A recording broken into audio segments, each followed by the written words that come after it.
ourselves a Bahama Beach out here. Water park. Probably gonna head back, see Kitty. Linda's still at work. Good time, little pocket of window to polish up a script. And that's what I told Braden I was gonna do eventually. Listen, let me tell you something, guys. When you get in these werewolf screenplays, it gets tough. I'm no werewolf expert. I wouldn't really say anybody is, and I'm not a UFC fighting expert either. And some people, you know, they say Scorsese didn't know a whole lot about boxing when he wrote Raging Bull and got that together, and it's all time one of the best boxing films ever written.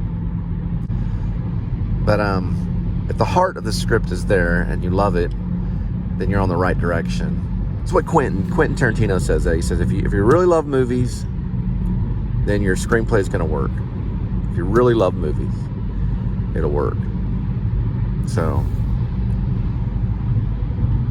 I don't know. I'm probably gonna clean up a little bit. I've got a few scenes I want to add. Ideas come to me, and I see things. Listen, I've taken a lot of my ideas from vloggers for that script. It's really what I'm trying to do is connect two worlds, the vlogging world and the world of cinema. Or at least put these big time actors, let's say like Gary Oldman, for example, in a position of a vlogger, like a YouTube vlogger. And hey, listen, I think it's a good idea. I was thinking about it the other day because I've added some scenes with Gerald, and he's done more with Monster Quest, because Monster Quest was only really about a werewolf, right? Well, there's some scenes I want to add where you're getting more backstory of Gerald Oldman III. And he's done Monster Quest for quite a bit of time, and he goes to Whitby Abbey, which I saw Grim Life Collective there the other day. And he traces the steps of Dracula from Bram Stoker's.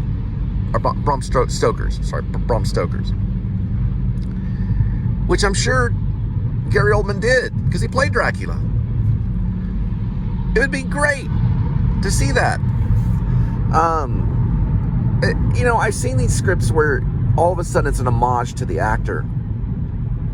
Secretly, you know. Like Tootsie, for an example. That was an homage to Dustin Hoffman, whether you like it or not. Because Dustin Hoffman lived in New York and did like 50 stage plays. And that's a rumor. I don't know exactly how many. He may have done 5, but he probably did more than that, you know. He did all this theater work. And that's what Tootsie was. It was theatrical. It was like an homage to the actor. Anyway, I think it's interesting, Gerald Oldman III, you know, going to Whitby Abbey and vlogging it, because it's about a vlogger, you know, a person that makes video logs. And he's at Abbey, Whitby Abbey, and he's under the, what is it? It's a whalebone arch. It's a whalebone arch. And he sees Dracula's castle, and he's videoing it and all this kind of stuff. And where Bram Stoker sat to get the inspiration to write Dracula, an idea that later he would develop with Francis Ford Coppola in Bram Stoker's Dracula. But this is a character that I'm creating out of Fort Worth, Texas, that came almost all from YouTube, from a flat screen that people look at every day. And of course my imagination, and other people's imaginations and ideas collected into what's known as Grace, aka Werevlog, hopefully landing on the lap of Gary Oldman, if he so accepts it, for Gerald Oldman the III. Can you imagine if Bram Stoker had an iPhone? How different it would be. But he didn't. He only had a pen, a stylus, and of course, whatever type of paper they used back then. And that was it. And he came up with this idea, which I don't know if he came up with it completely, but of Dracula. I mean, he might have invented it. I mean, tell me, leave a comment. Gary Oldman would know. How far back does Dracula go? Anyway, I know two people that would know. It'd be Gary Oldman and Francis Ford Coppola. And they probably know quite a bit about the werewolf. But I only have known what I've heard and what I've seen. And there could be a connection, and it doesn't really matter, but there could be a connection between Dracula and the Wolfman. And there certainly is. And there would be on Monster Quest. Yes, on Monster Quest. Which is Gerald Oldmane the III's dream.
About a week ago, Linda had dropped her license either somewhere in the Walmart or out in the parking lot, in the corner of what some say the Twilight Zone. Somewhere in here she dropped it. I don't know exactly where. Somewhere in or around this area. We're going to ask and see if it came up somewhere over time. Somewhere in the crevice of a parking lot underneath the Twilight Zone. I'll get you a mask, hang on.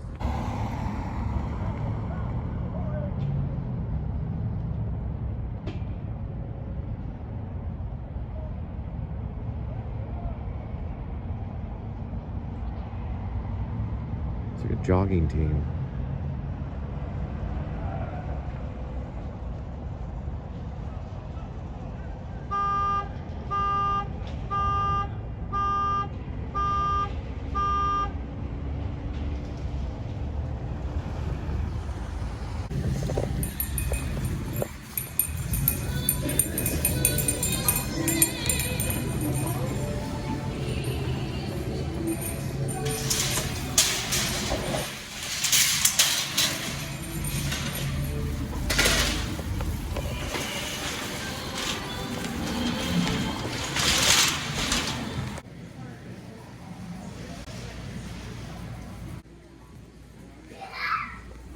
What did I tell you? Say, it's the #1 shopping song. Last Christmas, I gave you my heart. The very next day, you gave it away. This year, save me from tears. I give it to someone special, special.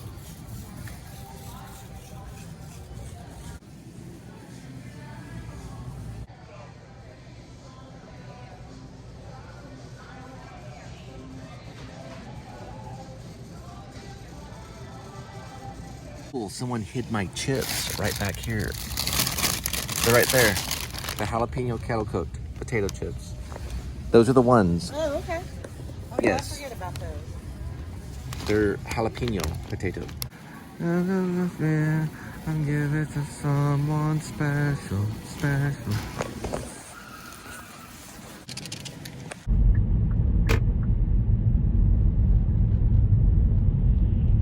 And that's a full moon. For now, we look through a mirror darkly, but then face to face. For now, we look through a mirror darkly, but then face to face. Now I know in part. For now, we see through a glass darkly, but then face to face. Now I know in part, but then I shall know even as also I am known. So I study 1 Corinthians, King James Version, 13:12, and I know that he's saying, for now we see through a glass darkly, but then face to face. Now I know in part, but then shall I know even as also I am known, is about being known by the Lord. See, when you're known by the Lord, right, Jesus Christ, it changes you. And what he's saying is that he only knows in part. We don't know everything. We don't know the mind of God. We don't know how everything works. We only know in part. That's what Paul's admitting. Apostle Paul. And in 1 Corinthians 13:12, he's admitting that. We know in part. We don't know everything. Anyone that says, I know everything, they're lying. They don't know everything. But one day you will be known, is what he's saying almost. You'll be known by God completely. But you're known now. God knows every hair on your head. Gerald Oldmane the III, as crazy as he is, probably one of the, if it is a published script, which it probably will be, it's crazy enough to be. What you know about Gerald Oldmane the III is that he is probably the world famous backslider.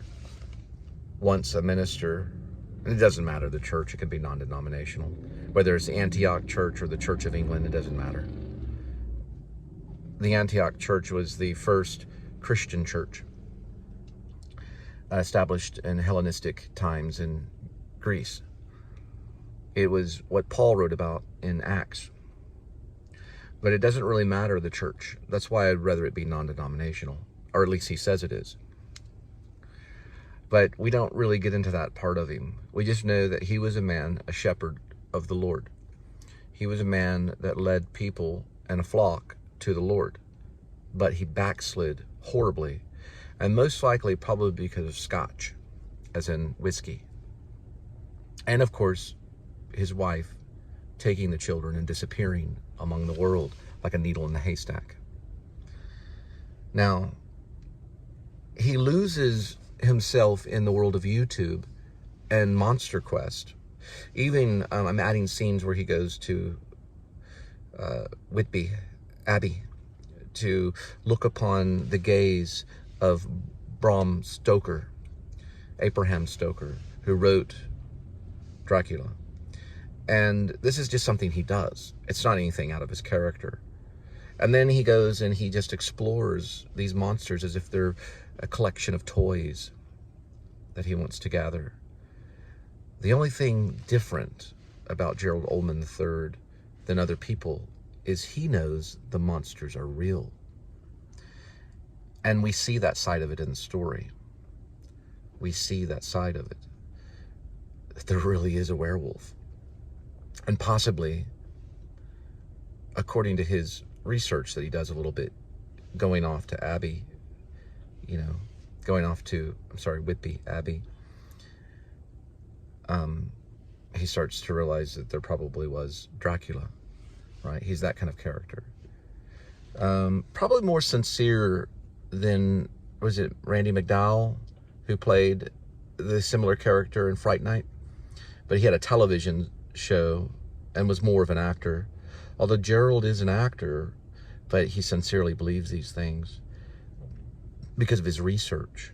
I think what makes him is probably his research, which makes his character, is his obsessive research that he constantly does, not only with Bram Stoker, but also flying all the way to Portland, Oregon to meet the one and only John Blacksmith, who deals in silver weaponry.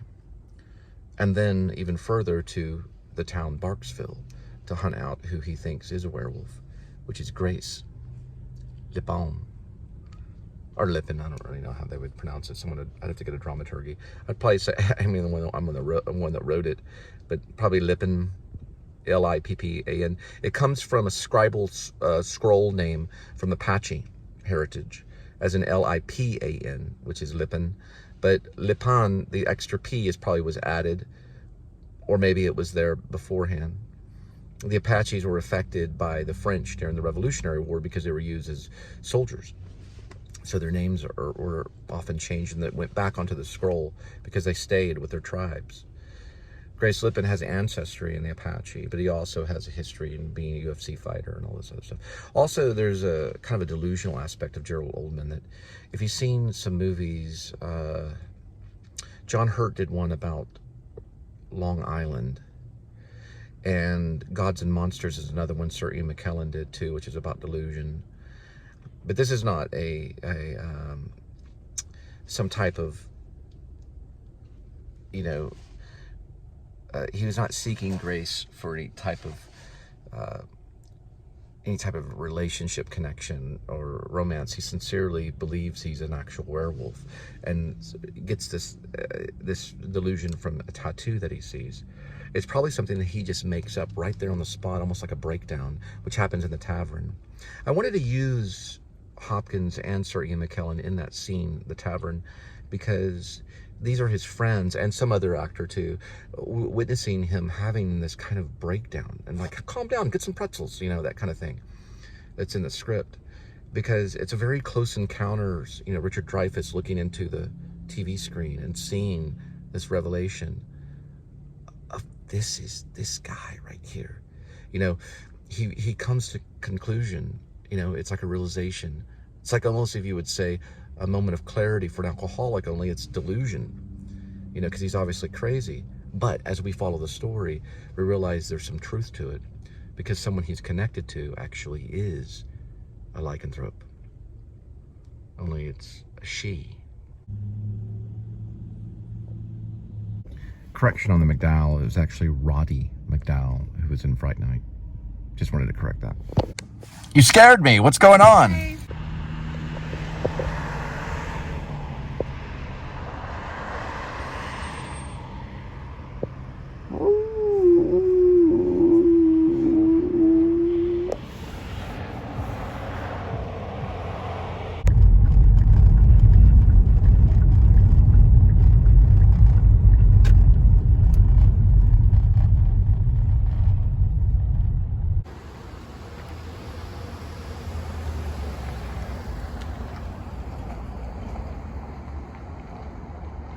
There he is.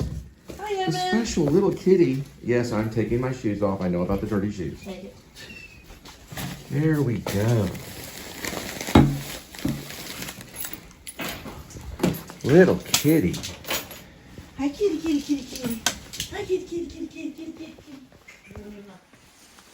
Mine have reflectors on them, and they go to 11. My shoes go to 11. You mean your shoes don't go to 10? No, they go to 11. 11? Yes, my shoes go to 11. Meow. Oh, I don't know if we're going to be working on Grace tonight. and Monster Quest, but there's a few things I would like to change. And I would like to have some chips, jalapeno chips with, what's it called again? Hatch, but they also call it green chilies and tomatoes. Are you a humble little Dracula kitty? You were a werewolf kitty, now you're acting as a Dracula kitty. There's actually a children's story called Dracula Kitty. Yes, you were. Yes, you were. Oh, what the heck. We'll break out Grace and give it a little one over. How about that, kitty? I've got important stuff to add to it. To the monster in a box. Meow. Meow. Now it's time for ballet. Ready?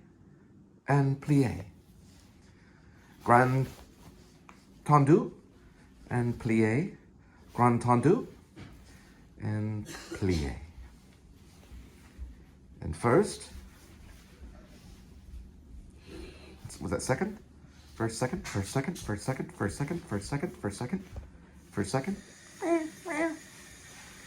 First, second, first, second, first, second, first, second, first, second. Cats are great for dancers. And for second, for second, for second.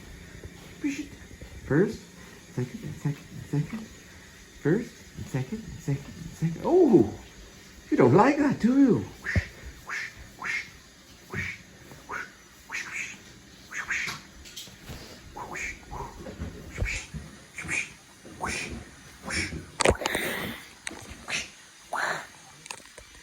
And cut on the pizza box.